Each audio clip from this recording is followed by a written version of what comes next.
আমাদের প্রিয় নবী সাল্লাল্লাহু আলাইহি ওয়াসাল্লামের সময় তিনি এক দলকে একটা অভিযানে পাঠিয়েছেন।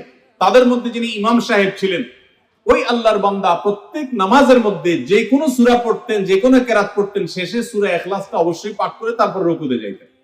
এখন সাহাবীদের মধ্যে একটা প্রশ্ন দেখা দিল যে এই লোকটা প্রত্যেক রাকাত নামাজে সূরা ফাতিহা আলহামদু সূরা পাঠ করার পর যেই সূরাই পড়েন, যেই কেরাতই পড়েন, সাথে আবার কুল হুয়াল্লাহটা কেন পড়েন? আমরা তো নবী সাল্লাল্লাহু আলাইহি ওয়াসাল্লাম কিরকম করতে দেখি নাই। তখন সাহাবীরা এসে নবী সাল্লাল্লাহু আলাইহি ওয়াসাল্লামকে জিজ্ঞাসা করলেন, ইয়া রাসূলুল্লাহ, আমাদের ইমাম সাহেব যাকে আমাদের সাথে আপনি দিয়েছেন, যিনি আমাদের সাথে আছেন, এই ব্যক্তি প্রত্যেক রাকাতে অন্য যা পড়ুক আর না পড়ুক এই কুল হুয়াল্লাহ সূরাটা উনি পড়েই পড়ে, এটা উনি ছাড়ে না, এর কারণটা কি?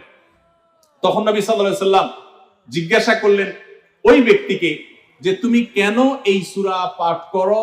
অবশ্যই অবধারিতভাবে সূরা ফাতিহা না প্রত্যেক রাকাতে ফিক্স, অন্য কোন সূরা তো ফিক্স না, তুমি অন্য যাই পড়ো সাথে প্রত্যেক রাকাতে কুল হুয়াল্লাহ দিয়ে শেষ করে তারপর রুকুতে যাও কেন?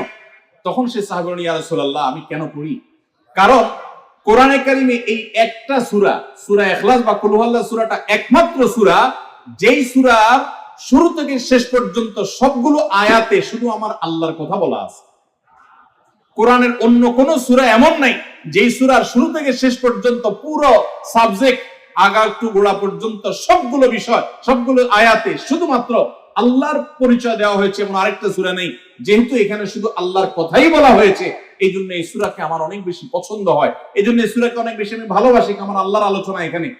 নবী করিম সাল্লাল্লাহু আলাইহি ওয়াসাল্লাম তখন বলেছেন, তোমার এই ভালোবাসার কারণে আমার কাছে ওহী আল্লাহ পাঠিয়েছেন যে আল্লাহ তাআলা তোমাকে স্পেশালি ভালোবাসেন।